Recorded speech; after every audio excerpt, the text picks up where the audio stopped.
Hey, it's Rachel at Journey Back Quilts, and today we're going to journey back to the basics. We're going to be making hourglass 2 at a time today. Let's get started. To make these hourglass blocks, I have 2 different fabrics. These are measuring 3 1/4, and I'm going to be cutting them on the diagonal both ways to make 4 different pieces.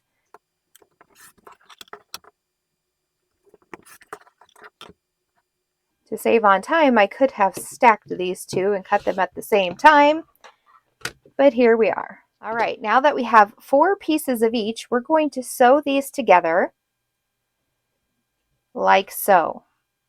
So we're just going to be putting these right sides together and sewing a 1/4 inch seam down the side. And you can make these at any size you want. These are going to be itty bitty tiny little things. But we're just going to sew all 4 of these together the same exact way. You don't want to rotate them because we're going to rotate them later. Okay, so let's go take all these pieces to the sewing machine. Okay, just make sure that those raw edges are lined up, and then we're going to sew a 1/4 inch seam down that line.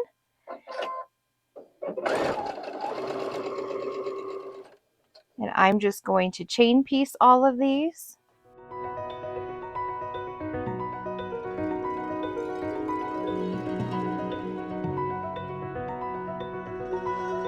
And using my cutting gizmo, I'm going to cut apart these connecting threads.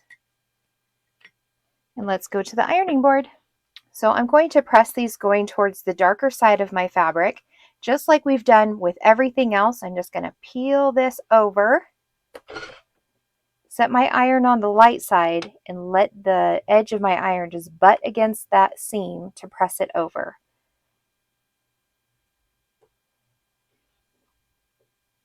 Okay, and then do that to all 4 of these pieces.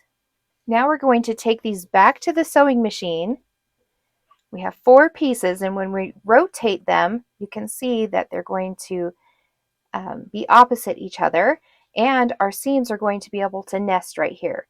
So since our seam is going this way towards the dark and this way on this dark, when we put them together,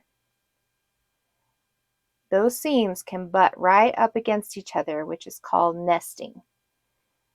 This is where you want to focus your sewing on. So getting those seams nested, then line up the raw edges before you sew it down. You don't need to concentrate on the outside edges matching up as much as you do that center point. Okay, let's go take these to the sewing machine. So just double checking that my seams are nested. That's going to give us a perfect point in the center. We love those perfect points getting all matched up and perfect. Okay, and then sew it down at a 1/4 inch seam.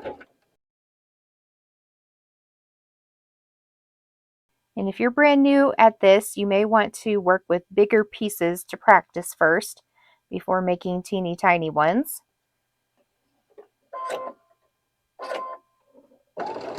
Again, I'm just chain piecing those. Made sure that they were nested first.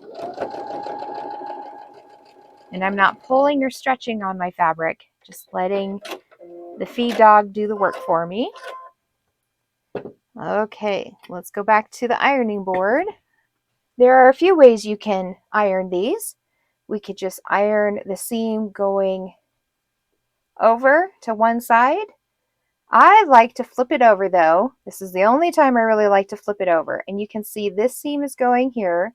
This seam is going here. If we push this seam down and this seam up so that they're opposite, just like these ones are opposite, it's going around in a pinwheel. You may have a thread right there in the center that you can pick apart with a seam ripper to help those to flop open better. And don't worry, you're not ripping out anything that's important. So this seam's going down, and this seam's going up. Press them like that, and that will make your block lay flatter, and it will make the quilting a lot easier when you get to your long arm or your domestic sewing machine, because then you won't have so many seams to go over at one time. And look at that, perfect points. Aren't those so cute? These are so tiny. They're going to finish at 2.5 inches. Now to trim these, I'm going to use, just like we did with our vine geese blocks and our half square triangle, we're going to use that diagonal line of our ruler, and I'm going to put that on the diagonal of my block right here. And my center point, since I want these to be 2.5 inches, is going to be 1.25. So 1.25 is going to be running right down that center mark here. Okay. And pretty much all we have to trim off are those dog ears, which are just the little flaps on the outside of a block where the seams are coming together. I'm going to rotate it. Now I'm lining it up with 2.5 and 2.5 here at the bottom, but I'm double checking that my 1.25 is running through the center and my diagonal is still sitting on that line.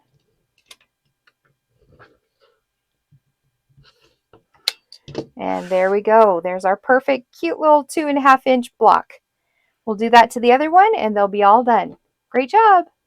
Thanks so much for joining me in making this hourglass block 2 at a time. I hope that you enjoyed this and that you're going to go try it yourself. If you'd like more tips, tricks, and tutorials, I invite you to join us in our society. There you'll get a library full of videos to help you on your quilting journey. Next week, we're going to be making hourglass blocks again in a different way, 2 at a time. See you then.